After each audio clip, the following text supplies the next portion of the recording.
बच्चों आज हम सीबीएसई बोर्ड में आने वाले ऑर्गेनिक केमिस्ट्री का वो चैप्टर डिस्कस करने वाले हैं जो सबसे ज़्यादा मार्क्स का आता है। मतलब मैं चैप्टर की बात कर रहा हूँ aldehyde ketone and carboxylic acid. तो उनकी कुछ इंपॉर्टेंट केमिकल रिएक्शंस हैं जो आज मैं आपको ट्रिक से समझाने वाला हूँ। ठीक है, मैं आपको एक चीज़ बताना चाह रहा हूँ बच्चों कि जो केमिकल रिएक्शंस आप लोगों को विदाउट ट्रिक याद हो जाती हैं तो उसमें कोई ट्रिक याद मत करिएगा। ठीक है, केवल उन रिएक्शंस के लिए आप ट्रिक को अप्लाई करिएगा जो रिएक्शंस आप बार बार बोल रहे हैं और इंपॉर्टेंट हैं। ठीक है, तो स्टार्ट करते हैं। इसमें पहली रिएक्शन है आपकी रोजनमुंड रिडक्शन। तो रोजनमुंड रिडक्शन को आप कैसे याद करेंगे कि रोज को कल आना है पैदल या बस से। ठीक है, ये याद कर लो कि एक रोज नाम की लड़की है, उसको कल आना है, या तो पैदल आए या बस से आए। ठीक है, तो रोज को कल, इससे एक कंपाउंड याद आएगा, आर को कल, कल मतलब Cl। ठीक है, रोज को कल, रो को कल, रो को कल। ठीक है, इससे कंपाउंड रिलेट हो जाएगा, रोज को कल से हो जाएगा रो को कल, रोज को कल। है से हो जाएगा हाइड्रोजन, पैदल से हो जाएगा Pd और बस से हो जाएगा BSO4। तो ये जो कंपाउंड है ये आपका H2PdBSO4 के साथ रिएक्ट करता है। और इस रिएक्शन में प्रोडक्ट बनाने की ट्रिक क्या है कि ये जो कंपाउंड है RCOCl, जिसको एसिड क्लोराइड बोलते हैं, इसको आप ऐसे लिख सकते हो R, और ये जो CO है इसमें कार्बन ऑक्सीजन के बीच का डबल बॉन्ड होता है और Cl सिंगल बॉन्ड के साथ होता है। तो यहाँ पर हाइड्रोजन रिएक्ट करता है, कार्बन क्लोरीन का बॉन्ड टूटता है, एक हाइड्रोजन कार्बन की तरफ और एक हाइड्रोजन Cl की तरफ, और ये H इस कार्बन के साथ कंबाइन करके RC double bond OH aldehyde का फॉर्मेशन कर देता है। इसके बाद आता है इटार्ड रिएक्शन। देखिए इसको रिलेट कैसे करेंगे, इटार्ड रिटायर, इटार्ड रिटार्ड, है ना, इटार्ड रिटायर। तो रिटायर की हम बात कर रहे हैं, रिटायर से आपको इटार्ड याद आएगा। ठीक है, कि एक टोलू राम नाम का एक व्यक्ति है जो काम नहीं करता, तो उसको रिटायर करने की बात चल रही है। तो टोलू राम को रिटायर करो, टोलू राम को रिटायर करो, तो इटार्ड से क्या आएगा, रिटायर याद आएगा कि किसको रिटायर कर रहे थे हम, टोलू राम को। तो उसी से ट्रिक बन गई कि टोलू राम को रिटायर करो। तो टोलू राम से आपको टॉल्यून याद आएगा, टॉल्यून का स्ट्रक्चर ये होता है। ठीक है, टॉल्यून। ठीक है, रिटायर से इटार्ड रिएक्शन याद आ जाएगी, क्रो से आपको याद आ जाएगा क्रोमाइल क्लोराइड, किसमें टॉल्यून की रिएक्शन क्रोमाइल क्लोराइड से कराते हैं, है ना। क्रोमाइल क्लोराइड होता है CrO2Cl2। ठीक है, अब देखिए इसके साथ और भी रिएजेंट दिए गए हैं, अगर आप एग्जाम में इनको भूल भी जाते हैं तो टीचर फिर भी आपका आंसर सही कर देगा। ठीक है, जैसे ये CS2 लिखने की कोई ज़रूरत नहीं है। ठीक है, यहाँ पर H3O पॉजिटिव, ये आपका हाइड्रोलिसिस हो रहा है। ठीक है, अगर बाई चांस आप भूल भी जाते हैं, इतना भी लिखाते हैं कि ये टॉल्यून की रिएक्शन आपकी क्रोमाइल क्लोराइड के साथ हो रही है, तो जो CH3 वाला जो पार्ट है it converts into the CHO। ठीक है, तो बच्चों मैं चार आपको रिएक्शन ये बताऊंगा, ये चार रिएक्शन है जिसमें प्रोडक्ट आपका एल्डिहाइड ही बनता है। तो इटार्ड रिएक्शन का ही प्रोडक्ट क्या होगा, एल्डिहाइड CHO। यहाँ पर CH3 हटकर CHO लग जाएगा। ये ऑक्सीडेशन रिएक्शन है, ध्यान रखना। इसमें मिथाइल ग्रुप जो है वो क्रोमाइल क्लोराइड से ऑक्सीडाइज होकर CHO ग्रुप में कन्वर्ट हो जाता है बच्चों। ठीक है, तो इस तरह से बेटा आप इसको याद कर लेना, इटार्ड रिएक्शन को, बहुत ही ज़्यादा इंपॉर्टेंट केमिकल रिएक्शन है। इसके बाद है स्टेफन रिएक्शन, इसको हम स्टेफन रिडक्शन के नाम से भी जानते हैं बच्चों। स्टेफन रिएक्शन को आप ऐसे याद कर लेना, स्टेफन सुन तू कल HCl ले आना, साथ में पानी भी, क्योंकि नाइट का प्रोग्राम है। ठीक है, तो ये एक सॉन्ग की तरह इसको याद कर लेना कि स्टेफन सुन तू कल HCl ले आइयो, साथ में पानी भी, क्योंकि नाइट का प्रोग्राम है। तो स्टेफन से आपको स्टेफन रिडक्शन याद आएगा, सुन तू से आएगा SnCl2 HCl। ठीक है, पानी से आपका H2O और एसिडिक मीडियम, इसको हम ऐसे भी लिख सकते हैं H3O पॉजिटिव। ठीक है, क्योंकि नाइट का प्रोग्राम है, नाइट से आपको कंपाउंड याद आएगा नाइट्राइल।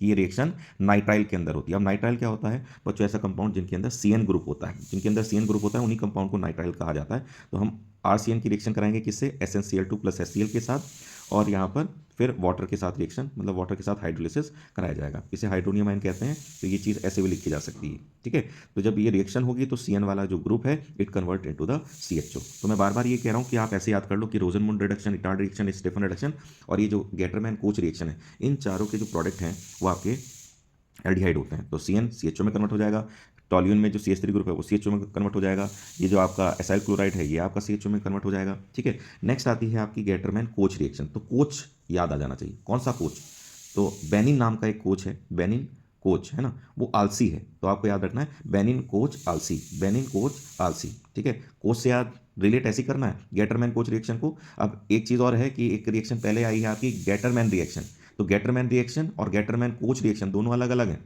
वहाँ पर मैंने ट्रिक आपको बताई थी कि गटर में कॉपर का पाइप वो डाइजोनियम सॉल्ट में होती है। ठीक है, तो ये चीज़ आप लोगों को ध्यान रखनी है बच्चों।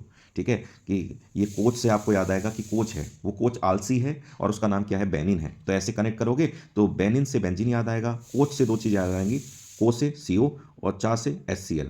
ठीक है, और आलसी से आएगा AlCl3। तो जब हम बेंजीन की रिएक्शन COHCl और AlCl3 की प्रेजेंस में कराते हैं तो बेंजीन के ऊपर आपका एल्डिहाइड ग्रुप लग जाता है और ये कंपाउंड का नाम होता है बेंजिल्डिहाइड। ठीक है, इसके बाद नेक्स्ट इंपॉर्टेंट केमिकल रिएक्शन है क्लीमेंशन रिडक्शन। ठीक है, इसको मैंने कैसे याद कर रखा है, मेंशन मेंशन क्लीमेंशन, आपको बोलना है मेंशन मेंशन क्लीमेंशन। ठीक है, 3 वर्ड, मेंशन मेंशन क्लीमेंशन। अब मेंशन मेंशन क्लीमेंशन ये आपको केवल रिएजेंट के बारे में बताएगा कि कौन सा रिएजेंट इस रिएक्शन में लिया जाता है। तो मेंशन मेंशन का मतलब है मेंशन एम से मेटल मतलब 2 मेटल यूज करे जाएंगे, कौन से वाले, जिंक मरकरी, ये डी ब्लॉक के एलिमेंट जिंक मरकरी यूज करे जाएंगे। और क्ले से आपको याद आएगा Cl मतलब HCl इसमें यूज करा जाता है। तो मेंशन मेंशन क्लीमेंशन मतलब 2 मेटल के साथ HCl लेना है, 2 मेटल के साथ HCl लेना है। और ये जो रिएक्शन है क्लीमेंशन रिडक्शन, ये आपकी एल्डिहाइड और कीटोन के अंदर होती है। ठीक है, अब देखिए जितनी आगे मैं रिएक्शन बताने वाला हूँ ये एल्डिहाइड के अंदर होती है, जैसे क्लीमेंशन रिडक्शन, ठीक है, वुल्फ कृष्णा रिडक्शन है ना, कृष्णा से याद रखना भगवान जी की रिएक्शन, ठीक है, भगवान कृष्ण जी की रिएक्शन आपकी एल्डिहाइड कीटोन में होती है। मेंशन मेंशन क्लीमेंशन, इसको ऐसे रिलेट कर लेना कि भाई मेंशन कर लो सबसे ज़्यादा मार्क्स का चैप्टर कौन सा है, एल्डिहाइड कीटोन का, तो ये रिएक्शन जो है वो एल्डिहाइड कीटोन में होती है। तो इस तरह से आप कनेक्ट कर सकते हैं। ठीक है, क्योंकि अगर मैं बहुत बड़े बड़े सेंटेंस भी ट्रिक में बताऊंगा तो उनको याद करना भी बड़ा कॉम्प्लिकेटेड हो जाता है बेटा फिर। ठीक है, तो इस तरह से आप याद कर लीजिएगा। और रिडक्शन है तो रिडक्शन में क्या करेंगे बेटा, यहाँ से ऑक्सीजन हटाकर 2 हाइड्रोजन यहाँ पे लगा दोगे तो आपका कंपाउंड बन जाएगा CH3। ऑक्सीजन हटाया 2 हाइड्रोजन लगेंगे तो ये बन जाएगा CH2 और CH3। फिर इसके बाद आपका वुल्फ कृष्णा रिडक्शन, तो वुल्फ कृष्णा रिडक्शन भी आपकी एल्डिहाइड और कीटोन के अंदर होती है। इसमें आपको क्या याद रखना है, यहाँ पर रिलेट करना है कि कृष्णा हाई बेस पर चला गया। ठीक है, जैसे म्यूजिक में बेस होते हैं तो ऐसे याद रखना कि वो हाई बेस पर गाता है, हाई बेस पर चला गया। ठीक है, तो कृष्णा से आपको याद आएगा वुल्फ कृष्णा रिडक्शन, हाई से हाइड्रोजन, बेस से KOH। तो जब आप कीटोन की या किसी भी एल्डिहाइड की रिएक्शन कराते हो, ये याद रखना दोनों में क्लीमेंशन में और वुल्फ कृष्णा रिडक्शन में कीटोन ही ले लेना आप। ठीक है ना, ऐसे ही याद कर लो। और हाइड्रोजन का फॉर्मूला होता है NH2NH2। ठीक है, बेस के साथ रिएक्शन कराते हैं, भले ही ग्लाइकॉल को भी याद मत करना कि बस हाइड्रोजन पहले स्टेप में हाइड्रोजन के साथ, फिर दूसरे स्टेप में KOH के साथ रिएक्शन कराते हैं। प्रोडक्ट बिल्कुल वैसे ही बनेगा जैसे क्लीमेंशन रिडक्शन में बनता है। यहाँ से ऑक्सीजन हटेगा और ऑक्सीजन की जगह 2 हाइड्रोजन लग जाएंगे, तो कार्बन से 2 हाइड्रोजन जुड़ेंगे तो कंपाउंड बनेगा CH3 CH2 CH3। ऑक्सीजन निकल गया और उसकी जगह पर 2 हाइड्रोजन लगा दो तो ये कंपाउंड बन जाएगा।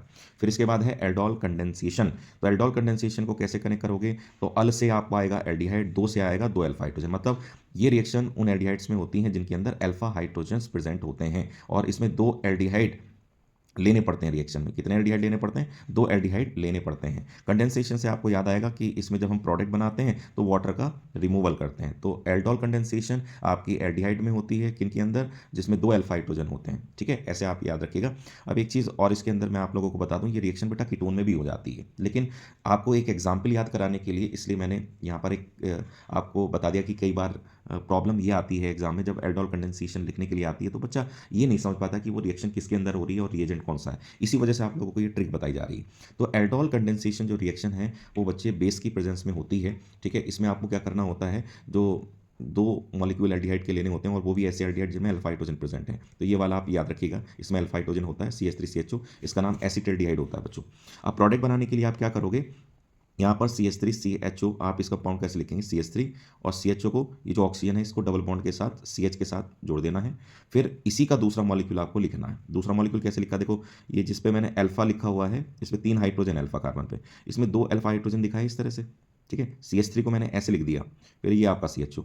ठीक है, क्यों लिखा है, क्योंकि मैं एक एल्डिहाइड का ऑक्सीजन लूंगा और दूसरे एल्डिहाइड का हाइड्रोजन लेकर वाटर निकालूंगा, क्योंकि इस रिएक्शन में वाटर निकलता है। फिर हम क्या करेंगे, इस वाले पार्ट को और इस वाले पार्ट को जोड़ देंगे तो बनेगा product CH3CH double bond CHCHO, तो ये बेटा प्रोडक्ट बन जाएगा। ठीक है, अब इसी से आपको क्रॉस एल्डोल कंडेंसेशन भी याद हो जाएगी, क्योंकि इसकी भी ट्रिक यही है, अल मतलब एल्डिहाइड, 2 मतलब 2 अल्फा हाइड्रोजन वाला एल्डिहाइड। ठीक है, तो ये रिएक्शन एल्डिहाइड के अंदर होती है। बस अंतर क्या है कि इसके अंदर जो आप एल्डिहाइड ले रहे हैं, 2 मॉलिक्यूल एल्डिहाइड के ले रहे थे तो वो एक ही टाइप के एल्डिहाइड के मॉलिक्यूल थे, है ना। देखो दोनों एल्डिहाइड आपके CH3CHO के ले रहे थे आप, है ना, लेकिन क्रॉस एल्डोल कंडेंसेशन में 2 मॉलिक्यूल डिफरेंट एल्डिहाइड के लेने हैं। ठीक है, इसमें वाटर ही निकालना है आपको, तो यहाँ पर इसको इस तरह से लिख देंगे हम, डबल बॉन्ड हो, और ये जो आपका एल्डिहाइड है इसका अल्फा हाइड्रोजन लेकर यहाँ से वाटर निकाल के आपका प्रोडक्ट लिख दिया जाएगा। ठीक है, तो ये जो रिएक्शन है एल्डोल कंडेंसेशन और क्रॉस एल्डोल कंडेंसेशन बच्चे बेस की प्रेजेंस में होती है। तो कई बार बेटा यहाँ पर OH नेगेटिव और हीट ऐसे भी लिख देता है, या पूरा बेस भी लिख देगा, KOH भी लिखा हुआ आ सकता है। तो ध्यान रखना कि जो बेस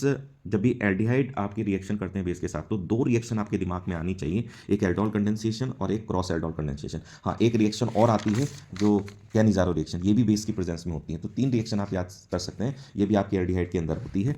तो आई थिंक आपको ये समझ में आ गया होगा कि किस तरह से यहाँ पे प्रोडक्ट्स होते हैं। अब ये आपकी कैनिजारो रिएक्शन बहुत इंपॉर्टेंट रिएक्शन है, तो इसमें मैंने भले ही ट्रिक लिख दी है, लेकिन बच्चों मैं आपसे कहूँगा कि आप इसको भी ऐसे याद करिएगा कि ये जो रिएक्शन है कैनिजारो, सी से कैनी और सी से कैंसिल। कैंसिल क्या कि ये ऐसे एल्डिहाइड के अंदर रिएक्शन होती है जिनमें अल्फा हाइड्रोजन नहीं होती, और ये बेस की प्रेजेंस में रिएक्शन होती है। कंसंट्रेट बेस लेना पड़ता है इस रिएक्शन में, ठीक है। तो मैंने ट्रिक लिख दी है इसमें, Cannizzaro basically was a south African. तो बेसिकली से आपको बेस याद आएगा कि बेस की प्रेजेंस में ये रिएक्शन होती है। ए से आपको एल्डिहाइड याद आएगा, और साउथ अफ्रीकन से आपको इसके प्रोडक्ट याद आएंगे। एस से सॉल्ट बनेगा, ए से आपका एल्कोहल बनेगा। तो कैनिजारो रिएक्शन के जो प्रोडक्ट हैं वो क्या होते हैं, आपके एल्कोहल और सॉल्ट होता है। अब इसमें 2 एग्जाम्पल मैंने लिखे हैं, दोनों इसलिए लिख दिए बेटा, दोनों इंपॉर्टेंट हैं, ठीक है। कोई सा भी आप एक याद कर लेना। तो ये आपने एल्डिहाइड ले लिया, ठीक है। एल्डिहाइड ऐसा लेना है जिसमें अल्फा हाइड्रोजन ना हो, जैसे हमने पीछे वाली रिएक्शंस में लिए थे एल्डिहाइड, ये वाले एल्डिहाइड कैनिजारो में यूज़ नहीं करने हैं आपको। तो या तो आप ये लेंगे फॉर्मेल्डिहाइड या बेंजल्डिहाइड। तो इसके भी 2 मॉलिक्यूल लेने हैं जैसे एल्डिहाइड में लेते थे। प्रोडक्ट क्या बनाना है, यहाँ पर जब रिएक्शन होगी तो बच्चे यहाँ पर ये जो आपका H वाला पार्ट है, ये वाला H वाला पार्ट हटाकर यहाँ पर इसकी जगह OK लगा देना, ठीक है। तो ये प्रोडक्ट बन जाएगा। फिर दूसरा प्रोडक्ट बनाने के लिए ये कार्बन और ऑक्सीजन पे हाइड्रोजन जोड़ देना, ये एक बॉन्ड तोड़ के कार्बन ऑक्सीजन का एक बॉन्ड तोड़ के हाइड्रोजन लगाने का, ये बन जाएगा। हाइड्रोजन जोड़ोगे तो एक हाइड्रोजन तो पहले ही एक और जुड़ जाएगा, तो CH2, और ये हो जाएगा OH। तो यहाँ पर एल्कोहल का फॉर्मेशन हो जाएगा, तो ये एल्कोहल और ये आपका सॉल्ट बन जाएगा। ऐसे आप इसमें कर सकते हो, ठीक है। रिएक्शन जब कराओगे तो एक तो बनाना है सॉल्ट। सॉल्ट कैसे बनेगा, H हटाकर उसकी जगह क्या लगा देना है, OK लगा देना, पहले O फिर K। तो यहाँ पर जब ये करोगे तो ये प्रोडक्ट बन जाएगा। और दूसरा प्रोडक्ट बनाने के लिए, मतलब एल्कोहल बनाने के लिए, ये वाला बॉन्ड तोड़ोगे, एक H इधर और एक H इधर, आपका कंपाउंड ये बन जाएगा CH3OH। कैसे, क्योंकि एक H जोड़ोगे तो बेटा 2 हाइड्रोजन तो पहले थे, एक और जुड़ गया तो CH3, और ये कन्वर्ट हो जाएगा OH में, तो CH3OH, ये वो प्रोडक्ट आपका लिखा हुआ है। अगर सपोज करो कभी यहाँ पर NaOH आ गया, यहाँ पर मान लो अगर यहाँ पर आ गया NaOH आ गया, तो फिर प्रोडक्ट क्या बनेगा। तो जब सॉल्ट बनाओगे तो ये H हटाकर आपको क्या जोड़ना पड़ेगा, ONA। जैसे यहाँ पे जोड़ रहे थे OK, तो यहाँ पे जोड़ना पड़ेगा ONA, ठीक है। तो इस चीज़ का आपको ध्यान रखना है इस केमिकल रिएक्शन में, ठीक है। अब एक चीज़ और मैं बता देता हूँ कि अगर मान लीजिए कई बार ऐसे भी ये रिएक्शन आ जाती है, क्योंकि ये रिएक्शन बोर्ड में 100% आएगी बच्चों, ठीक है। तो ये अगर ऐसे दे दी जाए तो फिर आप क्या प्रोडक्ट बनाओगे, तो ये चीज़ का ध्यान रखना। पूरा बेस नहीं लिखा हुआ है तो ये हटाकर हमें सॉल्ट बनाना है। तो सॉल्ट बनाने के लिए आप क्या करेंगे, यहाँ पर O- जोड़ देंगे, क्योंकि अब की बार पूरा बेस नहीं लिखा, तो O- जोड़ देना, ठीक है। और फिर दूसरा प्रोडक्ट बनेगा एल्कोहल। तो एल्कोहल बनाने के लिए इस पे H और इस पे H, ठीक है, जोड़ दोगे तो कंपाउंड बनेगा CH और ये आपका OH, ये आपका एल्कोहल बन जाएगा। तो ये रिएक्शन ऐसे भी पूछी जा सकती है कि ये कंपाउंड दिया हो, इसके साथ रिएक्शन हो रही हो, तो उसके प्रोडक्ट आपको बताने हैं, ठीक है। ये एल्डोल कंडेंसेशन और कैनिजारो रिएक्शन, ये 2 रिएक्शन मैं आपको ऐसे ही बता रहा हूँ कि बेटा 100% बोर्ड में इनसे क्वेश्चन मिलेगा ही मिलेगा, ठीक है। तो अच्छे से इसको पढ़ के जाइएगा। इसके बाद नेक्स्ट रिएक्शन है आपकी HVZ रिएक्शन, ठीक है, हेल वोल्हार जिलेंस्की रिएक्शन। तो इसमें आप कैसे कनेक्ट करेंगे, एस से याद रखना अल्फा हाइड्रोजन, ठीक है। अल्फा हाइड्रोजन, ये जो रिएक्शन होती है ऐसे कार्बोक्सिलिक एसिड में होती है जिनमें अल्फा हाइड्रोजन प्रेजेंट होते हैं, ठीक है। और H से एक चीज़ और रिलेट करना, हेलोजिनेशन। ये रिएक्शन हेलोजिनेशन रिएक्शन का एग्जाम्पल है, ठीक है। किसका हेलोजिनेशन, ऐसे कार्बोक्सिलिक एसिड जिनमें अल्फा हाइड्रोजन होता है। तो ये कार्बोक्सिलिक एसिड ले लिया, हेलोजिनेशन कराने के लिए आप हेलोजन लेंगे रेड फॉस्फोरस की प्रेजेंस में, हेलोजन मतलब X2, ठीक है। और दूसरे स्टेप में वाटर के साथ रिएक्शन कराएंगे। तो ऐसे याद करना कि ये रिएक्शन कार्बोक्सिलिक एसिड में होती है, ठीक है। हेलोजिनेशन रिएक्शन का एग्जांपल है, हेलोजिनेशन कराने के लिए हेलोजन के साथ रिएक्शन कराएंगे in presence of red phosphorus, और दूसरे स्टेप में वाटर। प्रोडक्ट क्या बनेगा कि ये जो COOH के पास वाला जो कार्बन है इसको हम अल्फा कार्बन कहते हैं, और इस पर जो हाइड्रोजन लगे होते हैं उसी को हम अल्फा हाइड्रोजन बोलते हैं, ठीक है। तो यहाँ से जो अल्फा हाइड्रोजन है उसको हटाकर हमें हेलोजन लगाना होता है। तो यहाँ से एक हाइड्रोजन हटाकर, अल्फा हाइड्रोजन हटाकर उसकी जगह X वाला पार्ट लगा देंगे, आपको प्रोडक्ट मिल जाएगा। फिर नेक्स्ट है आपका डीकार्बोक्सिलेशन रिएक्शन, ठीक है। तो ये वाली ऊपर वाली रिएक्शन भी बहुत इंपॉर्टेंट है, ठीक है। देखिए ये वाली रिएक्शन, और एक चीज़ और मैं बता दूं, ये रिएक्शन जो है इनको किसी भी कीमत पे आपको छोड़ के नहीं जाना है। ये रिएक्शन बहुत ज़्यादा इंपॉर्टेंट केमिकल रिएक्शन है, ठीक है, क्लीमेंशन रिडक्शन। मैं तो ये कहूँगा कि इस चैप्टर की आपको कोई सी भी रिएक्शन छोड़ के नहीं जानी, क्योंकि बेटा 8 मार्क्स में ये चैप्टर आपका आएगा। डीकार्बोक्सिलेशन की बात कर लें तो डीकार्बोक्सिलेशन तो कार्बोक्सिलेशन, ये कार्बोक्सिलिक एसिड के सॉल्ट में ये रिएक्शन होती है। कौन सा salt? Sodium salt of carboxylic acid. तो ऐसे रिलेट कर लेना। डी कार्बोक्सिलेशन, तो कार्बोक्सिलेशन से आपको याद आएगा, कार्बो से याद आएगा कार्बोक्सिलिक एसिड के सॉल्ट के अंदर ये रिएक्शन होती है। तो sodium salt of carboxylic acid में ये रिएक्शन होती है। ठीक है, किसके साथ रिएक्शन करानी पड़ेगी? तो अगर आपने sodium salt of carboxylic acid connect कर लिया तो सोडियम से ही रिलेटेड होगा सोडा लाइम। ये सोडा लाइम NaOH और CO को बोलते हैं कि जब इसकी रिएक्शन इसके साथ कराते हैं तब जाके ये रिएक्शन आपकी होती है। तो sodium salt of carboxylic acid क्या होगा? जैसे कार्बोक्सिलिक एसिड बेटा ये है, तो यहाँ पर कार्बोक्सिलिक एसिड का अगर H हटाकर Na लगा दें तो ये एग्जाम्पल हो जाएगा sodium salt of carboxylic acid. इसकी रिएक्शन किससे करानी? सोडा लाइम से। सोडा लाइम क्या होता है? NaOH और CO, उसके साथ हीट करना है। तो प्रोडक्ट कैसे बनाएंगे कि ये वाला पार्ट जो रेड से लिया है ना, sodium salt of carboxylic acid का ये वाला जो पार्ट है, ये वाला पार्ट, ये NaOH के NaO वाले पार्ट के साथ कंबाइन कर देंगे। तो ये मिलकर ये जो बॉक्स वाला पार्ट है मिलकर बनाएगा Na2CO3। कैसे? देखो, 2 सोडियम है तो Na2 हो गया, 1 कार्बन है, कार्बन लिख दिया, और 3 ऑक्सीजन है, 1 2 और 1 3, तो इससे O3 बन गया, और CH3 और H मिलकर आपका CH4 बना देंगे।